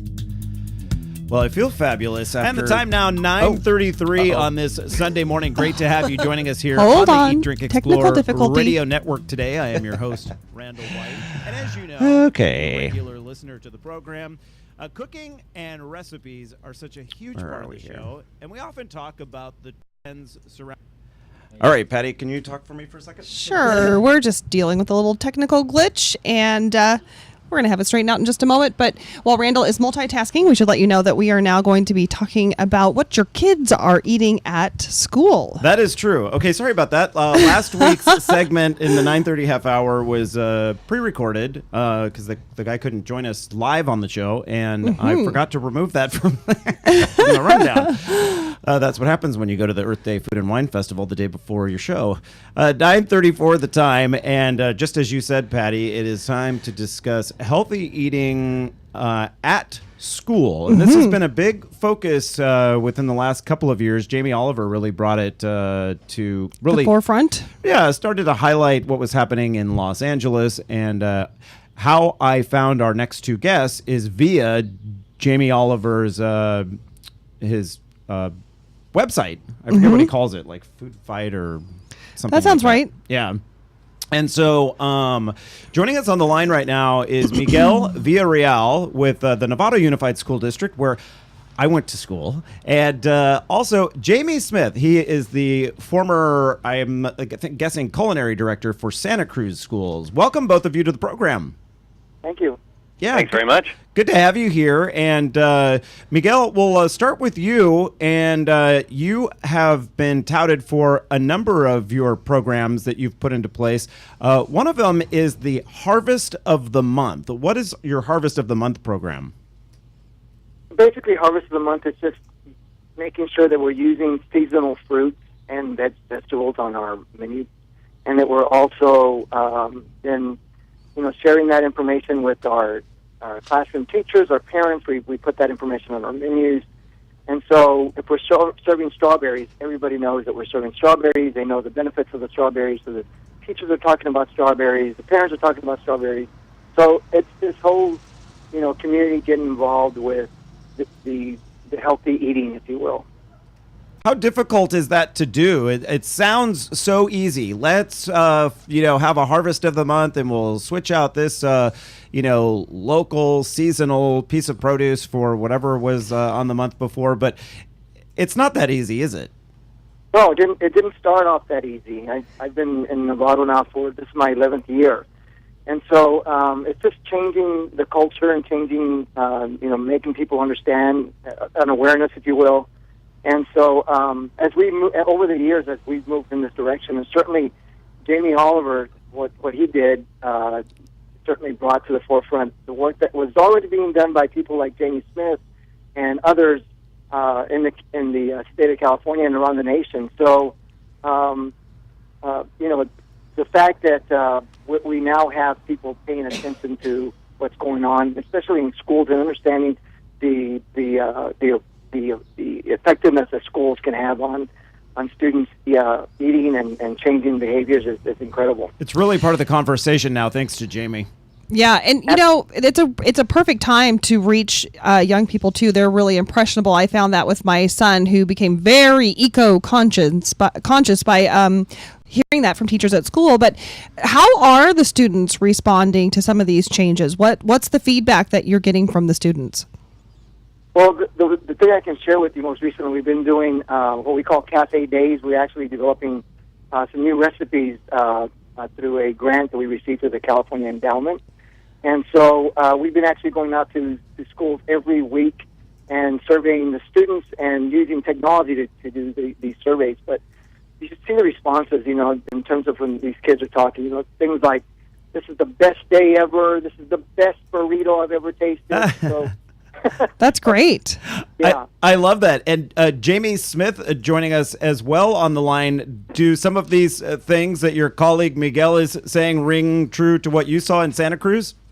Oh, yes, and I'm flattered that Miguel acknowledged my efforts, because in reality, most of the food service directors in California are trying to play catch-up to what Miguel's doing now. He's put some really phenomenal programs out there, and I think one of the things that we've found to be our most successful is exactly what Miguel said. His version of Cafe Day in Santa Cruz, we used You Choose Your Menu Day, and we allowed the kids to vote on what they'd like to see on the menu, and often some of the things they'd vote for would be either too expensive or difficult for us to do, but in reality they had some choice in what's on the menu, and they really love that. And that's when you hear those comments. When you go out to the schools and you say, hey, we put this food on the menu for you, they say those kind of things exactly, and I've heard those same comments from kids. This is the best chicken I've ever had. And all I'm thinking is, it's just roast chicken. I put some chicken in the oven and put salt and pepper on it. But they love knowing that they have some choice. And we found that to be some of our most successful things that we've done, is actually take ourselves, the human, or at least the adult element, out of it and allow the kids to have some input. And, it's important that, I believe it's important anyway, that the healthy foods are presented in the form that children relate to. They don't relate to salads, and well, I mean, maybe some of them do. Your kids, Patty, are an oddity. No, but, you're right. You're right, though. They're not big on the salads. yeah, but you can kind of disguise a salad in a burrito. You know what I mean? And all kids relate to a burrito. Now right? you're talking. Does that sound about right, Miguel and Jamie? Yeah, I've always practiced what I call stealth health, where I'm trying to I love it. add fruits and vegetables into familiar things that are culturally appropriate. So if we make a burrito, yes, we're going to put in some shredded cabbage and some shredded carrots. And when we make our refried beans, we obviously don't use lard in them like is typical, and of course taste delicious to me even as a chef and adult. We puree in onions and carrots and tomatoes to make more of like a bean sauce more than anything. And we're always trying to use like a industrial-sized blender to puree vegetables into sauces and other things. We make an Alfredo sauce that we actually thicken it instead of with heavy cream. We use fat-free milk, and we cook oatmeal and puree the oatmeal into it with a blender until it's actually thick. So we use a lot of tricks like that where we use vegetables or grains to thicken sauces and make something that still tastes great that kids love. I'm doing that at home. I know that's a good tip. I just wrote that down. It's a crazy good trick. Yeah, we take, I like that. We take 4 gallons of milk, 5 pounds of oats, and 20 onions and 2 heads of garlic, and bring it to a simmer and let it simmer until everything is soft, and then we puree it and add Parmesan cheese. Wow. And that's it. Salt and pepper and some Italian seasoning, and it tastes great. And you could make that vegan if you wanted. Just use something other than a dairy product for the liquid. Yeah, you can make fake cream by using onions and cooking onions down really soft, and then just puree it with some water. It doesn't taste quite as good, of course, but it does work for sure. Good flavor. I have a big bag of cashews at home right now, raw organic cashews and some brewer's yeast, and I know that those are 2 of the ingredients to making like a Cashew vegan cream. Yes, and so nice. I just got the food processor, and I think that's going to be one of my projects this afternoon. You're ready to go. Yeah. Well, phenomenal. It totally works. It's that recipe is kind of out of the cost range for us in school food. Yeah.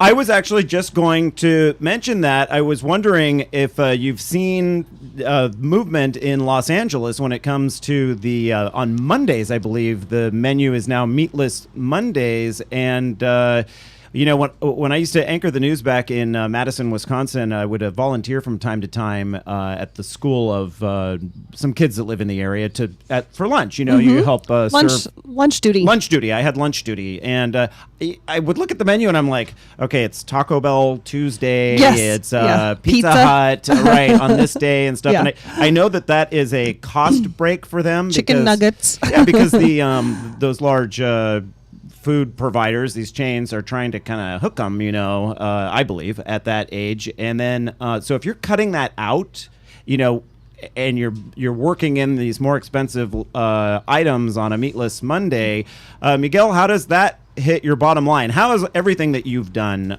worked with the budget within the Novato Unified School District? Yeah. So I mean, that's a real difficult question to answer, but as I said, it'll take a long time, but I'm going to try to make it as simple as possible. First of all, just cooking from scratch doesn't necessarily increase cost in terms of food. It does from a labor standpoint somewhat, but ultimately, if you use, if you're sourcing locally and you're working with farmers and you're just trying to figure out trying to get the best price for the product, then you're gonna meet your need. But we've been able to keep our costs down by doing some of those things, and we've been offering Meatless Monday now for about 2 years. Initially, my staff was a little reluctant in offering Meatless Mondays because they said, they tell me all the time, Miguel, nobody else in the area is doing Meatless Monday. And I said, well, we're going to do it, and it's because we're using a lot of plant-based products, and it's good for kids, good for the environment, and we were educating. And of course, now we know we've got Los Angeles, we've got many other school districts that are getting on board. Yeah. And so, and we've been able to, as I said, keep our costs down by just being resourceful and working with, the local organizations and sources that we could get a better price. And of course, we've been using our gleaning program to offset some of these costs. Yeah, I want to talk about a little bit about that after the commercial break that's coming up here. Miguel Villarreal with Novato Unified Schools. I don't even want to tell you what I used to eat in the lunch line at San Marin High, but that was just Miguel you heard. Jamie Smith also joining us, the former culinary director at Santa Cruz Schools. You're listening to the Eat, Drink, Explore Radio Network. I have many more questions after and I know Patty's been chomping at the bit to ask something here, and I keep stepping on her. Okay. Sorry. That's okay. I'll wait my turn. Right. So we will be back right after this commercial break. Randall White here, host of Eat, Drink, Explore Radio, with a tip for Central Coast wine tasting. Eberly Winery was recently voted Winery of the Year by the world's top sommeliers and has one of the best local tours according to Wine Spectator. Eberly Winery open daily 10 to 6, and the winery's cave tours and wine tasting always complimentary. It's easy to find, too. Located on Highway 46 East, just 3.5 miles from Highway 101. Now it's time to plan your visit. Just head to eberlywinery.com. The traditional light bulb, a groundbreaking invention in 1879. Other groundbreaking ideas from that time: the whalebone corset, the pedal-operated submarine, and the two-story outhouse. We've come a long way since then. It's time our light bulbs did the same. Visit EnergySavers.gov and learn about energy-saving light bulbs.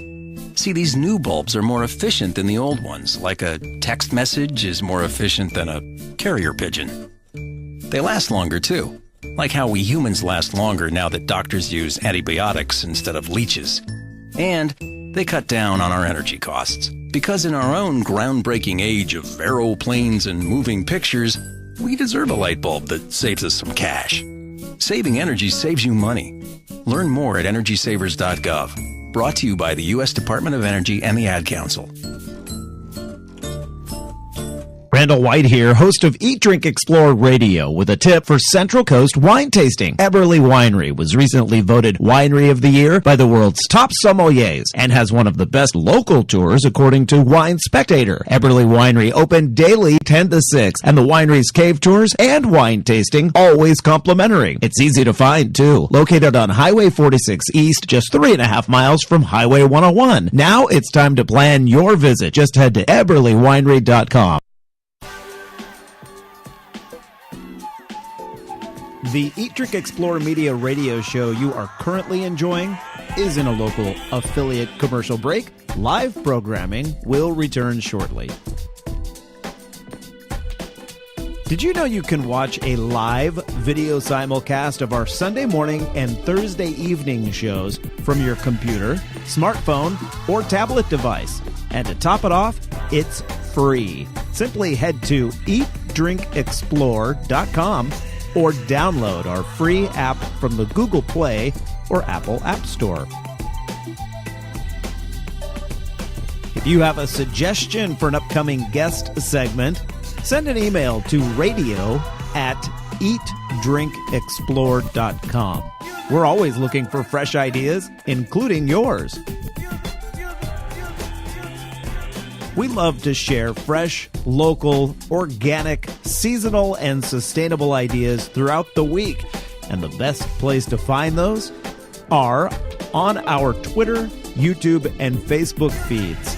Our username across the social networking universe is simple: Eat, Drink, Explore, all one word. Hey, college students, Eat, Drink, Explore Media is always looking for qualified journalism or marketing interns. Send us an email today so we can check your status and put you on the list for upcoming intern vacancies. Would you like to hear this Eat, Drink, Explore radio program on one of your local radio stations? Let the station know and contact us as well so we can get the ball rolling.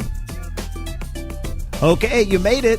The local affiliate commercial break is now over. Time for more informative and entertaining programming from Eat, Drink, Explore Media. Thank you for your patience.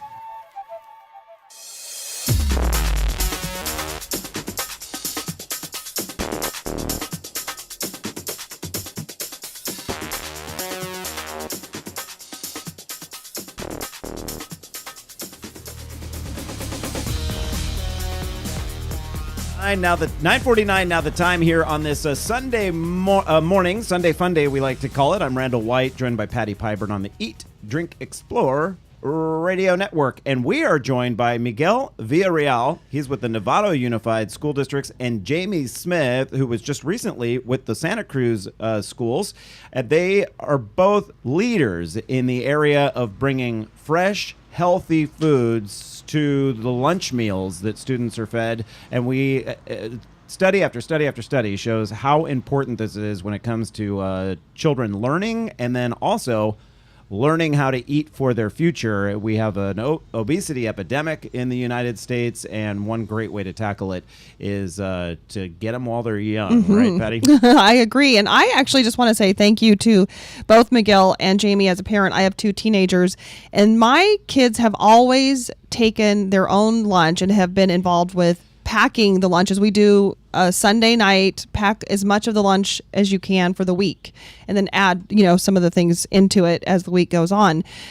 They just have never been happy with their choices at school. Yeah. And it's not always convenient to go shopping and do all of that lunch packing. That's, it's so much easier as a parent to give your kids a couple dollars in the morning and say, buy school lunch. Yeah. But my kids have just said, Mom, we can't eat what they're serving.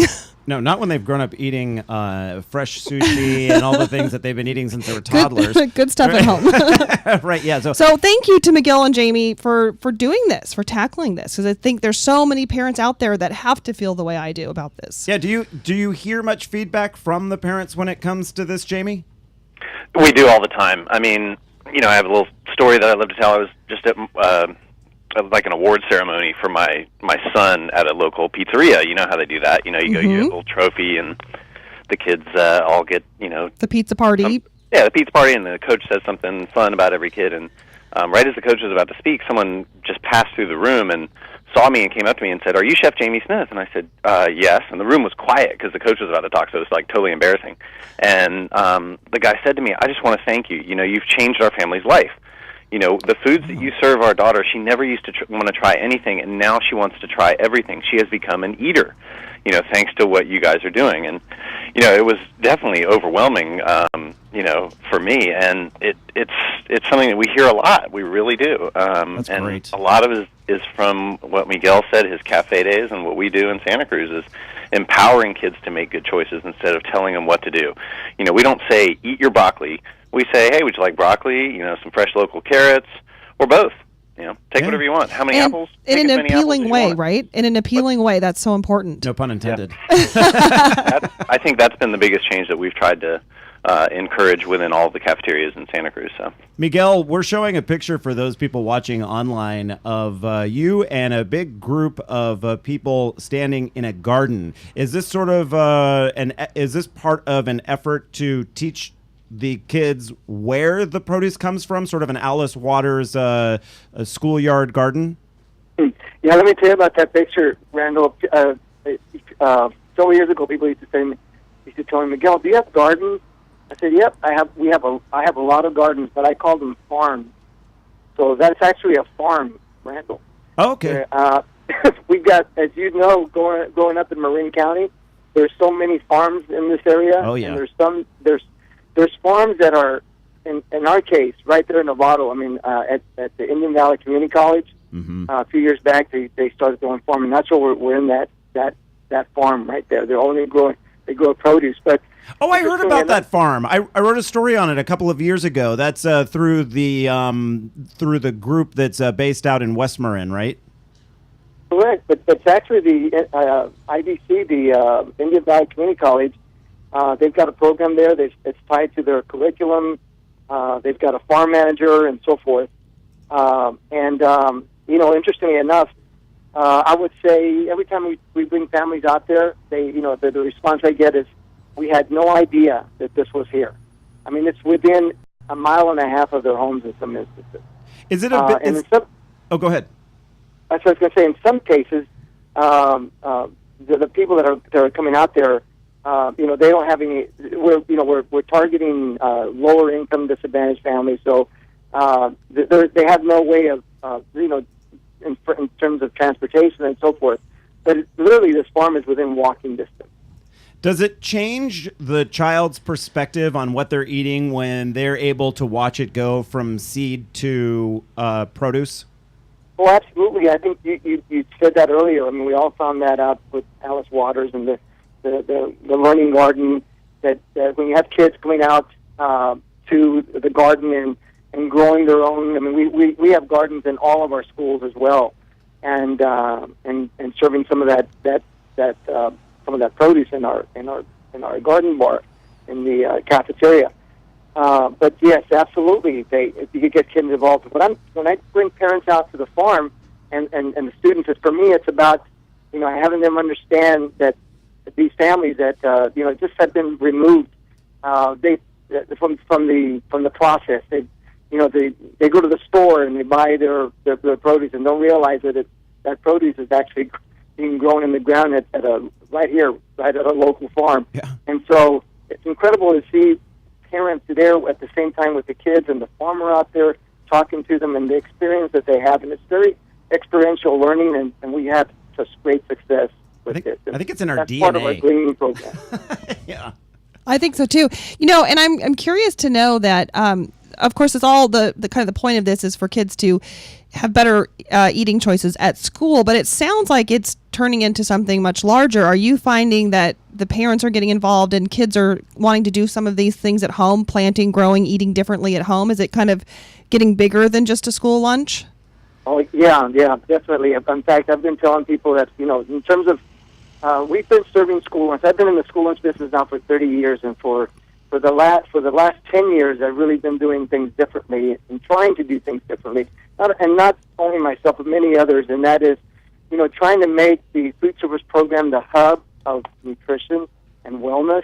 So it's about the food, but it's also educating students about why they're eating what they're eating, and then introducing everything else that comes along with that. In this case, because of the environment in where we live, it's our farmers. Yeah. And understanding the importance of that, but it's also getting PE instructors involved in the program, and we've got some incredible programs going on before school where we're utilizing some of this green produce in the early morning. And we're now making smoothies for kids that come in for early morning PE before school. And the PE coach says, Miguel, I've got more kids now coming in because we're making these smoothies for them. That's great because that food turns into energy, which is what the PE teachers want. You two have been fantastic guests today. Miguel Villarreal with Novato Unified Schools, Jamie Smith, formerly with Santa Cruz Schools. We'll talk to Jamie in the coming days about another project that he's working on right now. Both of you, thank you so much for being on the show today. Thanks, Randall. Have a fun day. Yeah, keep up the great work as well. All right, 9:57, that does it for us this week anyway. We'll catch you back here next week on the Eat, Drink, Explore Radio Network. Get out there and enjoy another beautiful, beautiful Sunday. You've been listening to the Eat, Drink, Explore radio program. If you missed any of our segments today, look for them online or through our free Apple and Android apps. Catch you back right here next week. The Eat, Drink, Explore Media radio show you are currently enjoying is in a local affiliate commercial break. Live programming will return shortly. Did you know you can